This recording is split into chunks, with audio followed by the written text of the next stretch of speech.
Christ the lord. ఈరోజు దేవుడు మనకిచ్చినటువంటి వాగ్దానం ఏంటంటే హగ్గై గ్రంథము 2వ అధ్యాయము 4వ వచనం. దేశంలోనున్న సమస్త జనులారా, ధైర్యము తెచ్చుకొని పని జరిగించుడి, నేను మీకు తోడుగా ఉన్నాను. ఆమేన్. ఒక పనిని ప్రారంభించాలనుకున్నప్పుడు కొన్నిసార్లు మనకి ధైర్యము సరిపోదు. ఈ పనిని నేను చేయలేనేమో, ఈ పనిని నేను ప్రారంభించలేనేమో, ఒకవేళ ప్రారంభించినా దీన్ని కొనసాగించలేనేమో, ఇది నా బలముకు సరిపోదు, ఇది నా బలముకి మించి ఉంది, నా జ్ఞానమునకు మించి ఉంది, నా శక్తి సరిపడదేమో, నా ఆరోగ్యము సరిపడదేమో, నా దగ్గర ఉన్న ధనము సరిపడదేమోనని ఆలోచిస్తూ ఉంటాం. అయితే దేవుడు అంటున్నాడు, నువ్వు ధైర్యం తెచ్చుకొని నీవు పని చేయటం ప్రారంభించు. ఏ పని అయితే చేయాలనుకుంటున్నావో దాన్ని ప్రారంభించు, దాన్ని జరిగిస్తాను నేను అంటున్నాడు.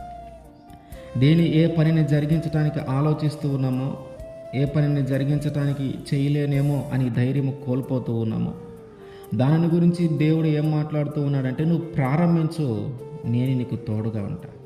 నువ్వు మొదలుపెట్టు, నేను దానిని ముగిస్తా, నేను నీకు తోడుగా ఉండి విజయాన్ని ఇస్తాను అంటున్నాడు దేవుడు. కొన్నిసార్లు మనము ఇల్లు కట్టాలా, పెళ్ళిళ్ళు చేయాలా, ఇట్లాంటి పెద్ద పెద్దవి పెట్టుకున్నప్పుడు ఆ ఇల్లు కట్టడానికి సరిపోయిన ధనమంతా మన కాడే ఉండదు, కొంచెమే ఉంటుంది. ఆ మొదలు పెట్టేటప్పుడు ఆలోచిస్తూ ఉంటాం, పూర్తి చేయగలుగుతానా లేదా, సరిపడా ధనము లేదు, పూర్తి చేయగలుగుతానా లేదా అని ఆలోచిస్తూ ఉంటాం.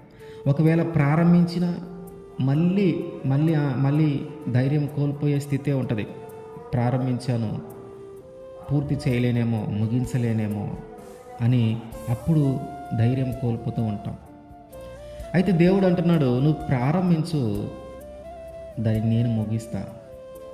నువ్వు ప్రారంభించు, అది పూర్తయ్యేలాగా నేను చేస్తాను అంటున్నాడు.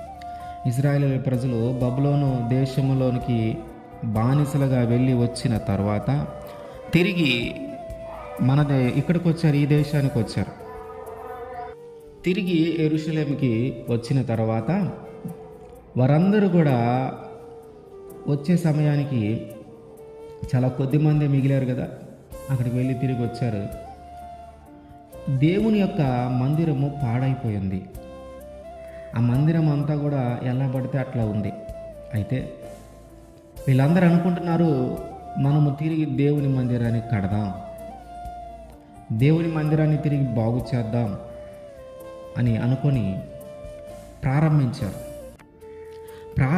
కానీ ఎన్ని సంవత్సరాలు అవుతున్నా అది ముగించట్లా, పూర్తవట్లా. కొన్ని సంవత్సరాలు ప్రారంభించి కొన్ని సంవత్సరాలు పనిచేసి ఇక మన వల్ల కాదు అని వాళ్ళు ఏం చేస్తూ ఉన్నారంటే, ఎవరి పనులు వాళ్ళు చేసుకోవటంలో బిజీ అయిపోయారు. ఆ మందిరమును ప్రారంభించినటువంటి ఆ మందిరమును పూర్తి కాకుండానే మధ్యలోనే వదిలేస్తూ ఉన్నారు. అప్పుడు దేవుడు వారితో మాట్లాడుతూ, హగ్గై ప్రవక్త ద్వారా మాట్లాడుతూ, మీకు ఇంత నష్టం వస్తుంది, మీరు ఇన్ని శ్రమలు అనుభవిస్తూ ఉన్నారు, కారణము మీరు ఆ రోజు పని వదిలిపెట్టి వెళ్ళారే, అదే కారణం. మీరెందుకు భయపడుతున్నారు, మీరెందుకు ధైర్యం కోల్పోతున్నారు, మీరు పనిని ప్రారంభించండి, నేను జరిగిస్తా. మీరు మందిరం కట్టడం ప్రారంభించండి, నేను ముగిస్తాను.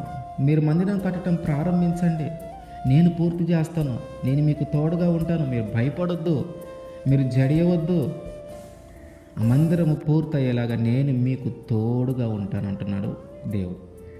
ఎట్లాగైతే ఆ ప్రజలతో మాట్లాడుతూ ఉన్నాడో, ఎట్లాగైతే ఆ ప్రజలకు తోడుగా ఉండి దాన్ని జరిగిస్తానంటున్నాడో, అట్లాగే మనకి కూడా మన దేవుడు తోడుగా ఉంటాడు.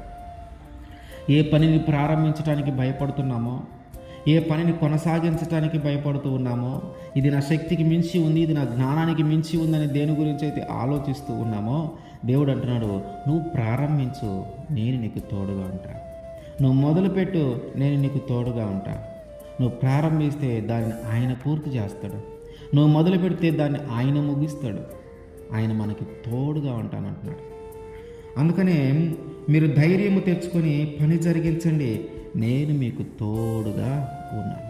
కాబట్టి అది దేవుని ఇష్టానుసారమైన పని అయితే, దేవునికి ఇష్టమైన పని అయితే ఖచ్చితంగా ఆయన జరిగిస్తాడు.